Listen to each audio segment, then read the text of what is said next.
عبدالله بن عمر رضی الله عنه د ناست مسجد حرام کې او خلق ته تپوسونه کوي د مسلو باره کې.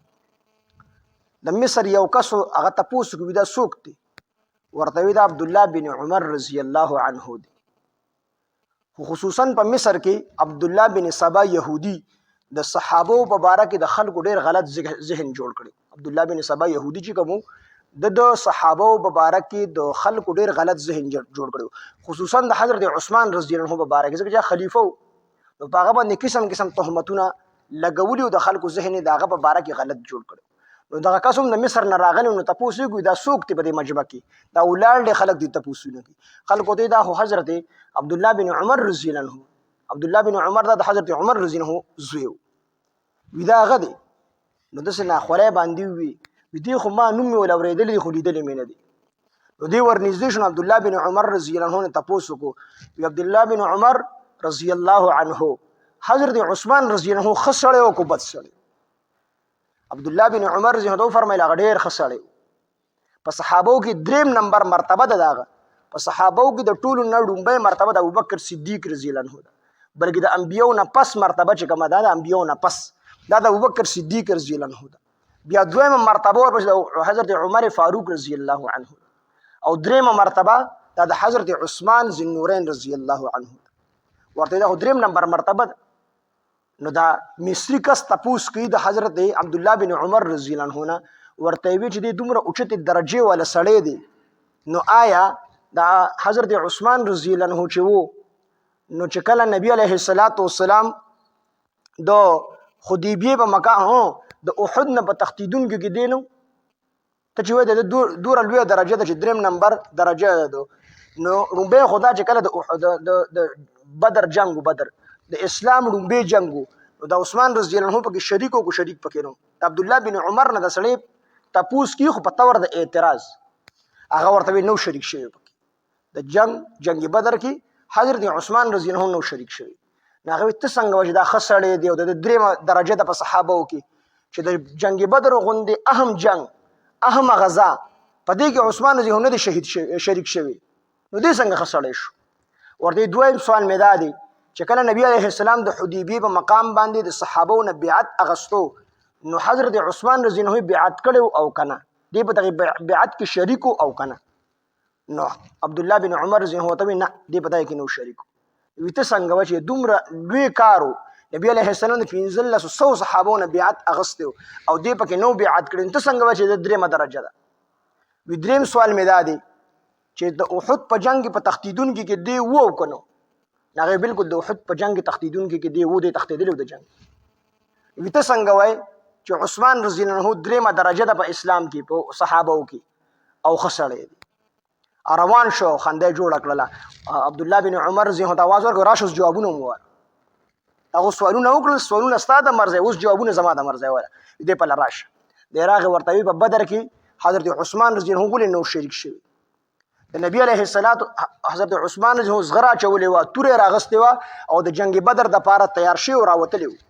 نبی علیه السلام د تپوس وکړو عثمانه زما لښتې جګر حضرت رقیه رضی الله عنها په عثمان رضی الله عنه باندې نبی علیه السلام لور حضرت رقیه رضی الله عنها واده وه، نو دا ډېره سخته بیماره وه، د مرګ په بستر باندې پرته وه. نو د عثمان رضی الله عنه نبی علیه السلام تپوس وکړو ستا په کور کې خو نور څوک نشته د خدمتو، دغه یو بیبي دی زما لور ده ایو ته، نو ته چې جنگ بدر لځې جنگ لځې نو د هغې خدمت په څوک کوي؟ نو عثمان رضی الله عنه د الله پیغمبر د هغې دپاره ما ګاونډیانو ته ویلي دي ګاونډیان به د هغې خدمت کوي. نو نبي علیه السلام ورته وفرمیل دروازې خو به ګاونډیان خدمت وکړي خو د شپې به د دې خدمت څوک کوي؟ د شپې خو ټول سړي چې کوم دی جهاد کې دي، نو زنانه به د خپلو بچو خدمت کوي، نو د دې خدمت په څوک کوي؟ نو دې خفه شو، د الله پیغمبر وایي زه به د جنګ نه پاتې کېږم. نبي علیه السلام ورته وایي ته به د جنګ نه پاتې کېږي، د رقیې رضی الله عنها خدمت وکړه، او ته چې دا خدمت وکړې نو تا ته به الله د جنگ بدر کې د شریک شوو د شهیدانو عمر اجر او ثواب الله درکړي.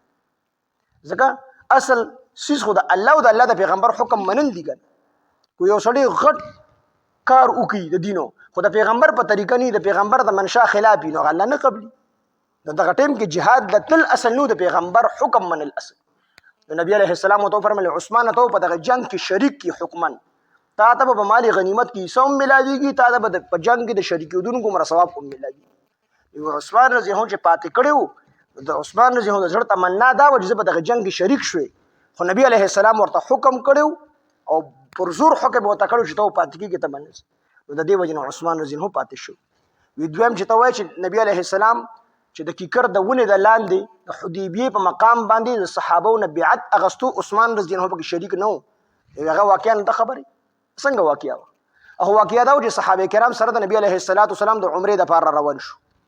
نو چې کله راورسېدل نو مشرکانو سره مذاکرات کول غوښتل چې موږ جنگ دپاره نه یو راغلي، موږ صرف عمره کول غواړو واپس. نو کافرانو نه پرېښودل. نو حضرت عثمان رضی الله عنه د سفیر په طور باندې ورولېږو چې د هغوی سره مذاکرات وکړه چې موږ صرف عمره کول غواړو او بیا واپس ځو، موږ جنگ دپاره نه یو راغلي. نو هغوی حضرت عثمان رضی الله عنه بیت الله شریف کې تاله کړل او خبره مشهوره کړله چې مشرکانو حضرت عثمان رضی الله عنه شهید کړی دی. نبی علیه السلام ډېر زیات خپه شو او ډېر غصه شو چې د سفیر قتلول دا خو په قانون کې هم نشته دی، نو دې څنګه سفیر چې کوم دی قتل کړو. نو نبی علیه السلام ټول صحابه راغونډ کړل او د ټولو نه بیعت واغستو، یو راتلو بیعت پې ورسره کوو چې مونږ به د جنګ نه تېښته نه کړو او مونږ به د خپل سفیر بدل اخلو، یعنې د عثمان رضی الله عنه د قتل بدل به اخلو.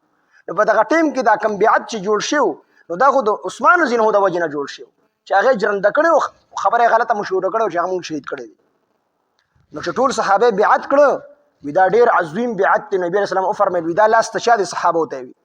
صحابو ته وفرمیل دا د محمد رسول الله صلی الله علیه وسلم لاس دی. بیا دا لاس اوچت کړو وي دا لاس ته چا دی؟ نو صحابو بیا وفرمیل دا د حضرت محمد صلی الله علیه وسلم لاس دی. نبی علیه السلام وفرمیل دا ګس لاس ته عثمان لاس دی او دا د محمد رسول الله لاس دی.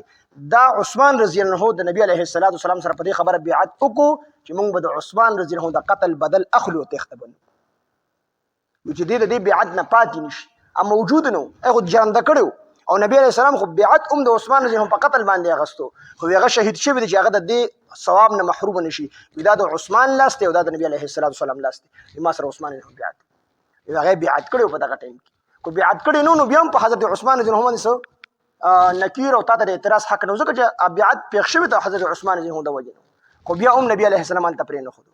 او دریم سوال چې ته دا کوې چې د احد نه په تښتېدونکي عثمان رضی الله عنه یو الله پسې برغ ویل چې عفا الله عنه، الله پاک وایي ولقد عفا الله، په تحقیق سره الله معاف کړي دي هغوی لره، صحابه ټول الله معاف کړي دي. دا در اعتراض حق نشته.